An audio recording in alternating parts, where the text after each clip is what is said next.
سلام ارادت. من امیر میرزا. تخصص من بازسازی خودروهای کلاسیکه. 0% خودروهای کلاسیک. از این به بعد من و تیمم تصمیم گرفتیم که دوشنبه ها یک کلیپ بذاریم راجع به تاریخچه یک برند و یک ماشین از اون برند انتخاب کنیم و براتون توضیح بدیم. ممنون میشم که ما رو دنبال کنید. خب این هفته میخوام از یه برند جذاب ایتالیایی واسهتون بگم. فابریک ایتالیا اتومبیل تورینو، شرکتی که در سال 1899 تأسیس شد توسط آقای جوانی آنلی، مدیر عامل سرجیو، در شهر تورین شمال ایتالیا.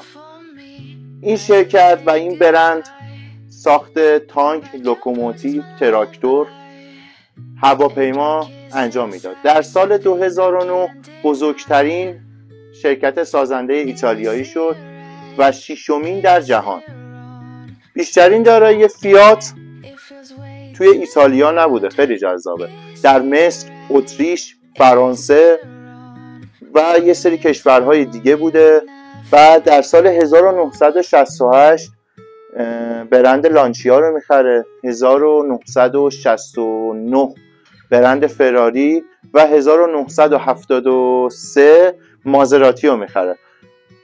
درآمد خوبی داشته از سود خالصش، ولی سال 2014 کلا این برند کارخونه رو تعطیل میکنه و میبنده به خاطر سری مشکلات مالیاتی و بدهیایی که داشته.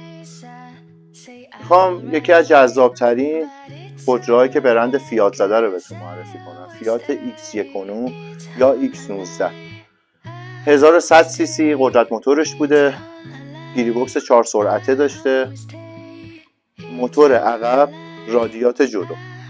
این ماشین کوروک بوده ولی کوروک دستی بوده، یه فایبر گلاسی بالا داشته که با دست باز می شده، می اومده عقب کوروک می شده.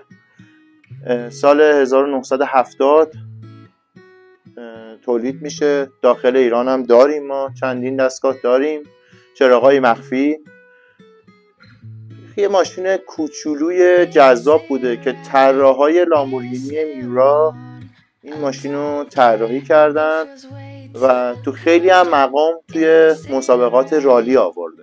یه اطلاعات کوچیکی راجع به این برند بهتون دادم و این خودرو فیات X19 برتون. امیدوارم دوست داشته باشین. ما از این به بعد دوشنبه به دوشنبه یه سری ماشین رو براتون میاریم، یه سری برند رو براتون میاریم، معرفی میکنیم. ممنون میشم، خوشحال میشم که ما رو سابسکرایب کنید. متشکرم.